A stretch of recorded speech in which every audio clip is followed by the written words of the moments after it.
La mayor parte de la historia de la humanidad ha estado marcada por el gobierno de las élites, cuya cabeza eran los reyes o emperadores.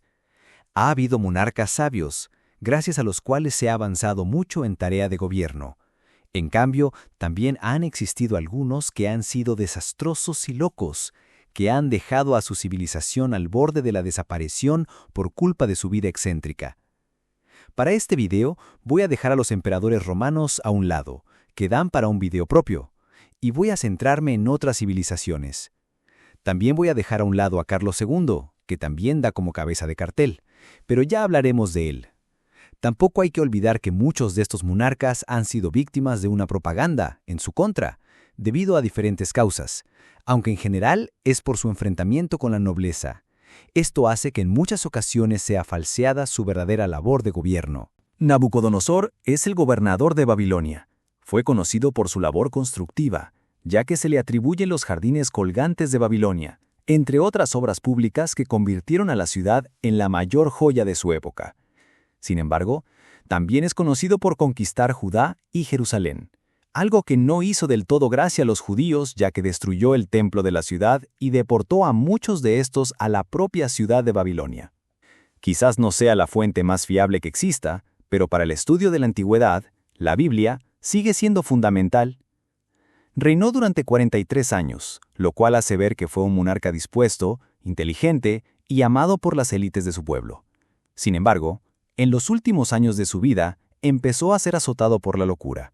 Una noche soñó con un árbol inmenso, que según el árbol de Daniel, pronostica que iría a vivir con las bestias comportándose como una de ellas.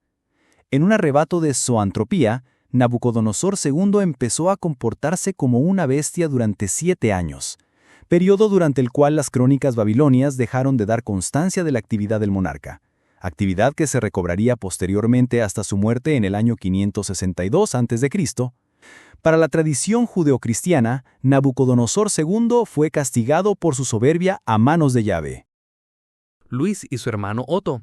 Luis II de Baviera fue el primogénito de Maximiliano II y María de Prusia. Tuvo una infancia dura debido a la encorsetada educación que le encomendaron sus padres. Era admirador de la poesía, la hípica, la natación y de Wagner. Solo se conocen 2 amigos en su vida: Isabel de Baviera, más conocida como la emperatriz Sisi, y Paul de Turn y Taxis, con el cual se rumorea que también tuvo una especie de romance o amor platónico, hasta que éste se empezó a interesar más por las mujeres. Más tarde, tuvo un posible romance con su caballerizo mayor, pero la información sobre estos hechos es bastante difusa. A los 19 años heredaría el trono y se convertiría en una de las piezas fundamentales de los estados alemanes, de cuyo sueño era ser el unificador.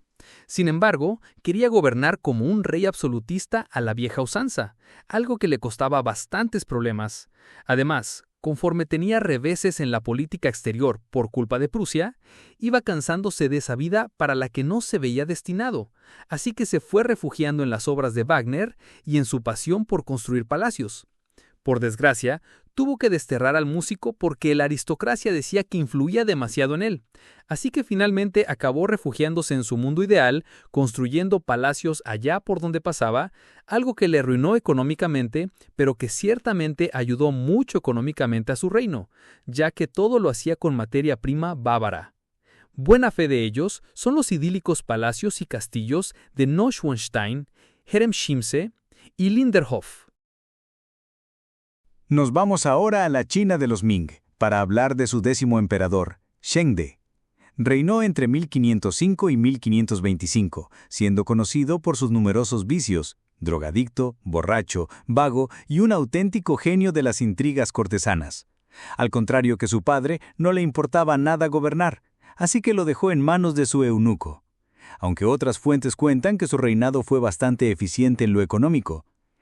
Era un terrible apasionado de los burdeles, así que creó palacios que recibían el nombre de Cámaras de los Leopardos en las afueras de la ciudad prohibida de China. Recibía este nombre porque habitualmente eran zoológicos con animales exóticos, pero pronto empezó a alojar en ellos a mujeres hermosas. Se cree que su harem era tan grande que algunas morían de hambre por la falta de suministros.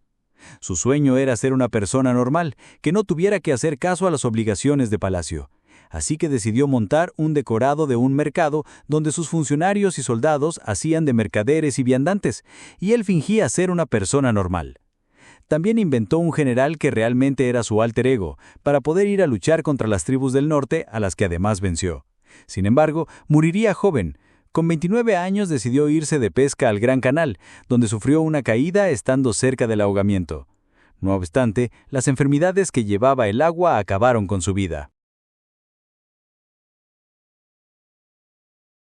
No podía faltar sobre monarcas locos, y es que su sobrenombre de El Terrible le queda muy bien al amigo Iván. En su labor de gobierno fue un auténtico maestro. Conquistó Kazán, donde asesinó a todos los habitantes de la ciudad, y Astracán, Siberia, y reformó el ejército. También creó un nuevo código legal y llevó a cabo reformas centralizadoras. Fue el primer zar y el creador de la Rusia moderna. Sin embargo, tuvo una infancia tortuosa, ya que perdió a su padre con 3 años y a su madre con 8. En ese momento, los clanes boyardos tomaron el poder y le llevaron directamente a la mendicidad, viviendo en el Kremlin como si fuera un perro. Malvivía entre palizas intentando cuidar a su hermano con discapacidad psíquica, hecho que jamás perdonaría a la nobleza rusa. Sin embargo, era el heredero legítimo, y eso le hizo granjearse la confianza de un sector de las élites que con 13 años empezó a obedecerle. Su primer acto cruento fue capturar a un príncipe ruso y arrojarlo a una jauría de perros. Sin embargo, una vez en el poder se casó con Anastasia, la cual le influyó muchísimo y taimó su dureza en el gobierno. Dejó el gobierno en manos de sus tíos, que llevaron a cabo muchas atrocidades que acabaron con su exilio. Sin embargo, también hizo unas importantes reformas para quitarle todo el poder a la nobleza, creando el primer ejército permanente de Streltsí, de los que hablamos en un artículo. En 1560, Iván sufre la pérdida de su esposa y una grave enfermedad, lo que le convierte en un auténtico psicópata. Esto se debe a que se encontró mercurio en los huesos de Anastasia y que, mientras estaba enfermo, intentó buscar una alianza con los boyardos para que reinara su hijo, pero estos se negaron. Fue traicionado por otro príncipe, razón por la cual creó a los Oprischnik, una guardia personal que actuaba de implacable policía, ejerciendo todo tipo de salvajadas a su orden. Aunque bien es cierto que a largo plazo fue terriblemente útil, ya que acababa con el poder de la nobleza. La persecución a los príncipes fue total, matando a cualquiera que se interpusiera, como a uno al que se le culpó de haber participado en una orgía homosexual. Atacó ciudades como Novgorod, que no le habían hecho nada, pero en sus delirios pensaba que le iban a traicionar. Esta idea hizo que hasta 60,000 personas murieran decapitadas, empaladas o quemadas vivas. Si algo en común tienen todos los reyes locos, es que se quieren casar con Isabel I. En este caso, Iván se refugió en Inglaterra tras la invasión del Kanato de Crimea a Rusia, donde millones de personas perecieron. Más tarde volvería y reconquistaría el país, pero mientras tanto, tuvo algún conato de escarceo amoroso con la reina virgen. Lo cierto es que le gustaban las vírgenes, pues según algunas crónicas, él mismo desfloró a cerca de 1,000 de ellas y luego mató a sus hijos bastardos neonatos. Algo bastante exagerado que puede venir del desprestigio que sufría en Polonia cuando intentó acceder al trono de este país. No obstante, sabemos que había perdido totalmente el norte, pues en un ataque de cólera mató a su hijo predilecto Iván de un bastonazo en la cabeza, algo que le hizo caer aún más en la locura, autolesionándose constantemente. Perdió las uñas de arañar las paredes y empezó a quedarse calvo porque se arrancaba el pelo de la cabeza y la barba. Eric XIV de Suecia nacería en 1533, hijo de Gustavo I de Vasa. Se quedaría huérfano de madre con tan solo 2 años. Con un reino recién convertido al luteranismo y con una preparación bastante digna, todo hacía esperar que el reinado de Eric fuese bastante estable y el expansionismo sueco continuara por buenos cauces. Había tenido experiencias de gobierno cuando su padre le dejó al cargo del país para llevar a cabo la campaña contra Rusia. En el año 1561 es coronado monarca, puesto que ya ostentaba de facto en 1560, donde empezarían los problemas. Su obsesión con ser un rey a la altura de su padre le empezó a granjear enemigos, pues empezó a revestir el palacio con todo tipo de lujos. La ceremonia de coronación fue ostentosa y levantó bastantes críticas. Empezó a hundirse en sus propias paranoias pensando que todos querían conspirar contra él, hecho también marcado por la traición de Juan de Finlandia, su medio hermano que se alió con Polonio para enfrentarse a él. Aunque le venció y le condenó a muerte, finalmente le indultaría entre lágrimas y abrazos. No obstante, su mayor obsesión era casarse con una reina a la altura, así que pronto empezó a mover hilos por media Europa para encontrar una mujer a la altura de las expectativas. La suerte iba a ser que pensara que su media naranja era la reina virgen, Isabel I de Inglaterra.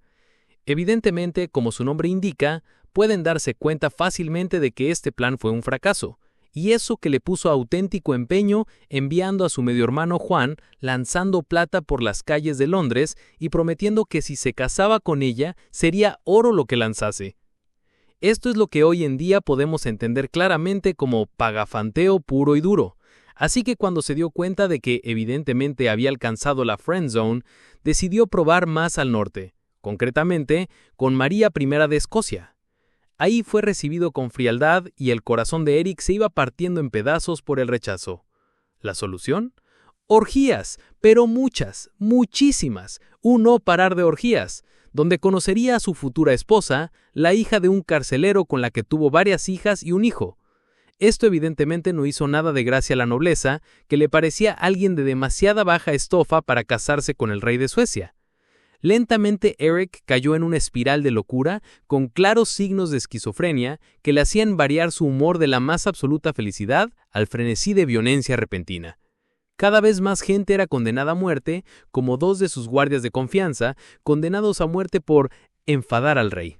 Si alguien sonreía o susurraba algo en su presencia, Eric pensaba que era ridiculizado, algo que empezó a sentir en la boda de su esposa. Cuando la gente sonreía, pensaba que se reían de él. Un movimiento repentino podía conllevar a la desafortunada muerte al disparar su violencia latente, algo que ya le sucedía a su padre. Sirvientes, nobles y personal de su castillo sufrieron su ira. A pesar de ello, no había ningún intento de deponer a Eric hasta que en 1567 ordenó arrestar a muchos miembros de la alta aristocracia sueca. Esto asustó a algunas familias como los Ture, que empezaron a conspirar hasta que los cabezas de familia fueron arrestados. Eric fue a visitarlos a la cárcel con la intención de reconciliarse. En cambio, cuando llegó y sin mediar palabra, apuñaló a Nell Stewart hasta la muerte. Luego ordenó a su guardia matar a todos los presos y salió huyendo como si le persiguiesen algunos atacantes que evidentemente no existían. Su tutor de la infancia fue tras él para calmarle, pero al ver su presencia, se dio la vuelta y también le apuñaló mortalmente. Al ver lo que había hecho, se deprimió, algo típico en la historia como ocurrió con Nerón y su madre. Durante su depresión, el Consejo del Reino intentó restaurar la calma, hasta que Eric volvió a sus obligaciones 6 meses después. Pero en 1568, sus hermanos Juan y Carlos se rebelaron contra él, siendo proclamado rey Juan III. Eric fue encarcelado con su familia, donde su locura aumentó más aún. Su medio hermano no es que fuera la estabilidad mental hecha persona, así que por su seria paranoia, empezó a cambiar la residencia de Eric de sitio para que nadie le intentara liberar. A Eric le dio tiempo a tener varios hijos más en cautividad, hasta que finalmente el usurpador lo envenenó con arsénico en 1577. Su mujer recibió tierras y un sueldo de vida, por lo que sobrevivió a su marido 35 años más. El único hijo que sobrevivió a la niñez murió también joven debido a problemas mentales similares a los de su padre, muriendo sin descendencia.